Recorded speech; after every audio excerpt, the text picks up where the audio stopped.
हैं।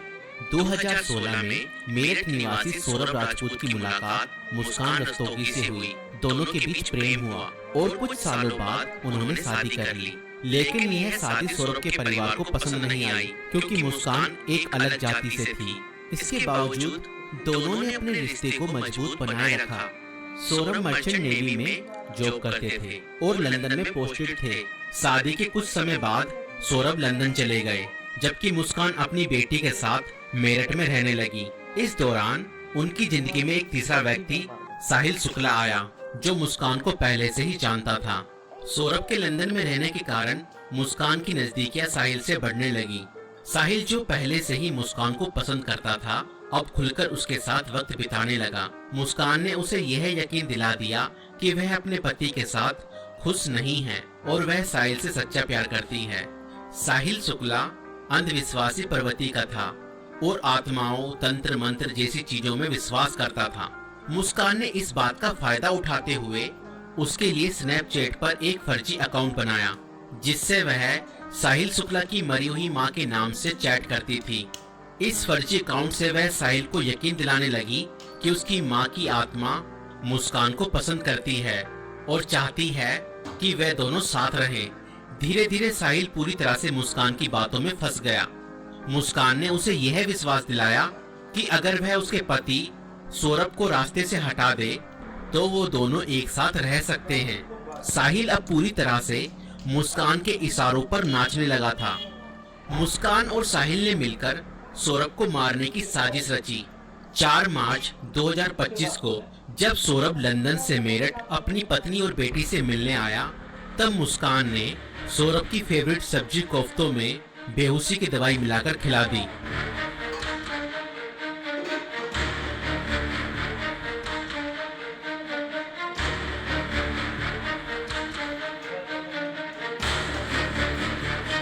और जब सौरभ बेहोशी की हालत में बिस्तर पर पड़ा था, तब मुस्कान ने अपने दोस्त साहिल को बुला लिया और रसोई में जाकर वो बड़ा और धारदार चाकू ले आई, जो मुस्कान और साहिल ने पहले से ही प्लानिंग करके खरीदे हुए थे।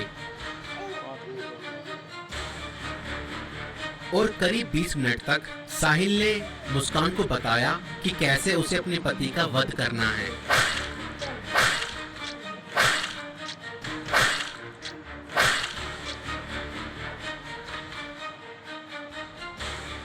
और फिर उसके बाद मुस्कान और साहिल ने सोते हुए सौरभ पर हमला किया और उसके हृदय पर 3 बार वार किए।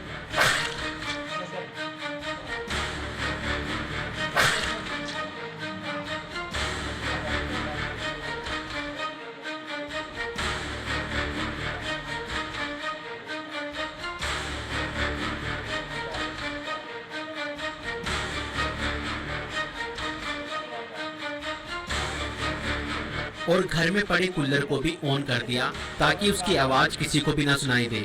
जब उन्होंने सौरभ को खत्म कर दिया, उसके बाद वह उसकी बॉडी को बाथरूम में ले गए।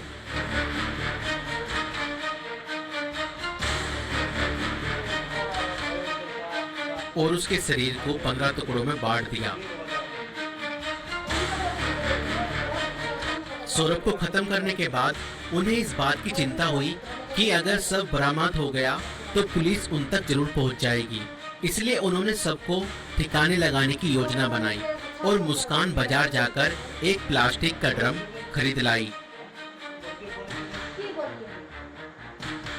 और मुस्कान और साहिल ने सौरभ के शव के टुकड़ों को उस प्लास्टिक ड्रम में डाल दिया और ऊपर से सीमेंट भी डाल दिया ताकि उसकी बॉडी की स्मेल बाहर ना जाए।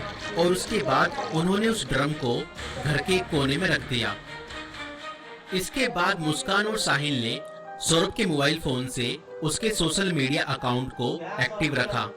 उन्होंने सौरभ के अकाउंट से हिमाचल प्रदेश की शिमला की तस्वीरें और स्टोरीज पोस्ट की ताकि लोगों को लगे कि वह घूमने गया है।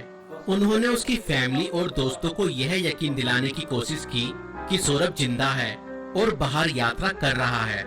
इस दौरान मुस्कान और साहिल खुद भी शिमला घूमने चले गए ताकि अगर कोई लोकेशन ट्रैक करे तो किसी को शक ना हो। लेकिन किसी भी अपराधी की तरह वह भी ज्यादा समय तक बच नहीं पाए। सौरभ के परिवार ने जब उससे संपर्क करने की कोशिश की और कोई जवाब नहीं मिला तो उन्हें शक हुआ। परिवार ने मेरठ पुलिस में गुमशुदा की रिपोर्ट दर्ज कराई।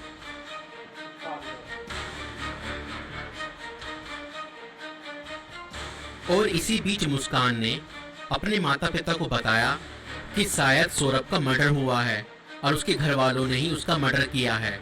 मगर मुस्कान के पिता ने कहा, नहीं बेटा, किसी के भी घर वाले कितना ही नाराज हो जाएं तो भी ऐसा कदम अपने बेटे के लिए नहीं उठा सकते। बेटा, मुझे सच सच बताओ, सौरभ कहाँ है? मुझे सच्चाई बताओ, मैं किसी से कुछ नहीं कहूँगा। और तब मुस्कान ने अपने पिता को बताया कि उसने और साहिल ने मिलकर सौरभ को खत्म कर दिया है। और इतना सुनते ही मुस्कान के पिता ने पुलिस को सारी खबर बता दी।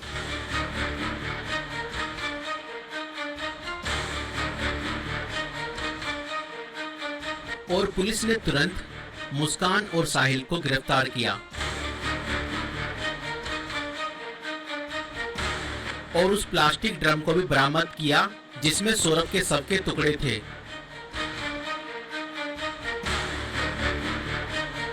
उस प्लास्टिक ड्रम को काटा गया और सौरभ के शरीर के टुकड़ों को बरामद किया गया।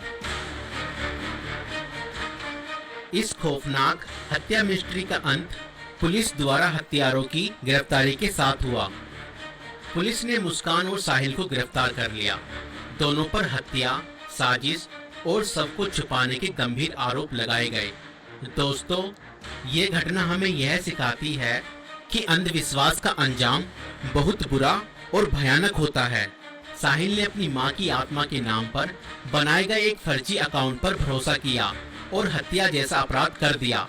और गलत संबंध और रिश्तों का अंजाम बहुत बुरा ही होता है। मुस्कान ने अपने फायदे के लिए साहिल को मानसिक रूप से कंट्रोल किया और हत्या तक करवा दी।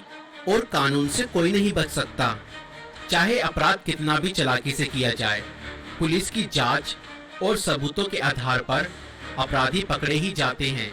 इसलिए रिश्ते सोच समझकर बनाएं और जीवन साथी चुनने से पहले सामने वाला मानसिक रूप से कैसा व्यक्ति है यह जानने की कोशिश करें। साथी चुनते समय सूरत पर नहीं, सीरत पर ध्यान दें। इस वीडियो को बनाने का उद्देश्य संसार में बढ़ रही बुराइयों से अवगत कराना है। दोस्तों, आपकी इस वीडियो को लेकर क्या राय है हमें कमेंट्स में जरूर बताएं।